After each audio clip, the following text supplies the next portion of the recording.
সম্মানিত সভাপতি, প্রধান অতিথি, আমাদের মাগুরা কৃতি সন্তান, শিল্প মন্ত্রণালয়ের মাননীয় সচিব জনাব ওবায়দুর রহমান, বিসিআরসি চেয়ারম্যান মহোদয়, আমাদের জেলা প্রশাসক এবং পুলিশ সুপার মহোদয় সহ মঞ্চে উপবিষ্ট বিশেষ অতিথিবৃন্দ, আমার সামনে উপবিষ্ট মাগুরার বিএনপি এবং বিসিআইসি সহ বিভিন্ন পর্যায়ের নেতৃবৃন্দ, ডিলারবৃন্দকেও দেখতে পাচ্ছি, উপস্থিত সাংবাদিকবৃন্দ, সর্বোপরি সমাবেত উপস্থিতি, আসসালামু আলাইকুম।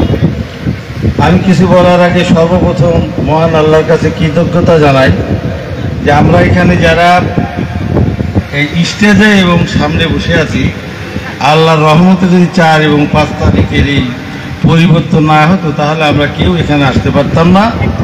আমরা যে কারণে এখানে আসতে পারছি, আল্লাহর রহমত হয়েছিল 4 এবং 5 তারিখে, সেই কারণে আমি সর্বপ্রথম মহান রব্বুল আল্লাহর কাছে কৃতজ্ঞতা প্রকাশ করছি।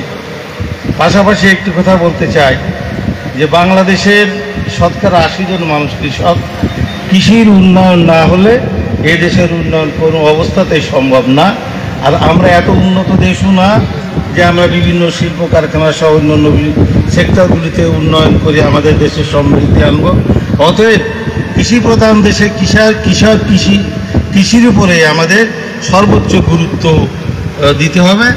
কারণ আমরা জানি যে একসময় জৈব সার দিয়ে আমাদের দেশে চাষাবাদ হতো, কিন্তু আজকের এই পরিবর্তনের যুগে বিভিন্ন বিবর্তনের কারণে সেটা আজকে প্রায় অসম্ভব হয়ে গেছে। এখন চাষিরা রাসায়নিক সারের উপরই তাদের কৃষির যে ফসলের যে বৃদ্ধি সেটা নির্ভরশীল হয়ে গেছে, যে কারণে সার একটি সর্বোচ্চ গুরুত্বপূর্ণ বিষয় চাষিদের চাষাবাদের কারণে। এই জন্য সংরক্ষণ, এর প্রয়োগ এবং এর বিতরণ এইটা অবশ্যই খুব দৃঢ়তার সাথে এবং সততার সাথে এদেশের মানুষের কৃষকদের মাঝে বিতরণ করতে হবে, যাতে যে বিশেষ সময়ে যখন চাষিদের সারের খুব চাহিদা হয়, সেই সময় যাতে কোনো অবস্থাতেই চাষিদেরকে সারের পিছনে 34টি যে সারা বাংলাদেশে বাস্তবায়ন হচ্ছে, এরকম জনগণের কল্যাণের জন্য, সাধারণ মানুষের কল্যাণের জন্য, বিশেষ করে দেশের মানুষ যে কৃষি নির্ভর, সেই কৃষকদের কল্যাণের জন্য যে আজকে তাদের কাছে সুযোগ সুবিধাগুলো পৌঁছে দেওয়ার জন্য যে উদ্যোগগুলো নিচ্ছেন, এজন্য আজকে আমরা আমাদের এই বিপ্লবী সরকারকে, আজকের এই উপদেষ্টা মণ্ডলীদেরকে আমরা ধন্যবাদ জানাতে চাই।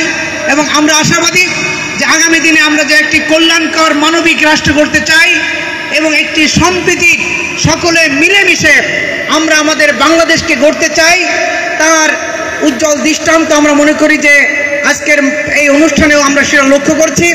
এই জন্য আমরা আশাবাদী আগামী দিনে এদেশের সকল মানুষ আমরা যদি ঐক্যবদ্ধ থাকতে পারি, আমরা চিন্তার দিক থেকে, চেতনার দিক থেকে, আমাদের এই দেশকে এগিয়ে নিয়ে যাওয়ার দিক থেকে আমরা আশাবাদী যে অল্প সময়ের ব্যবধানে আমরা এই দেশটিকে আমরা পৃথিবীর মানচিত্রে একটি উজ্জ্বল অন্যতম একটি দেশে আমরা পরিণত করতে সক্ষম হব। এই জন্য আজকে আমাদের আরও যে বিষয়গুলো রয়ে গেছে সেটা হচ্ছে অন্যতম একটি যে দুর্নীতি, এই দুর্নীতিকে আমাদেরকে দূর করতে হবে, জিরো টলারেন্স আমাদেরকে দেখাতে হবে। এই জন্য আমরা যদি দুর্নীতিমুক্ত আমরা সমাজ আমরা গড়তে পারি, প্রতিটি সেক্টর যদি আমরা সৎ, নির্ভীক, সাহসী লোকেরা যদি যথাযথ ভূমিকা এবং দায়িত্ব পালন করেন, তাহলেই আমরা আমাদের দেশকে আরও সামনের দিকে এগিয়ে নিতে পারবো।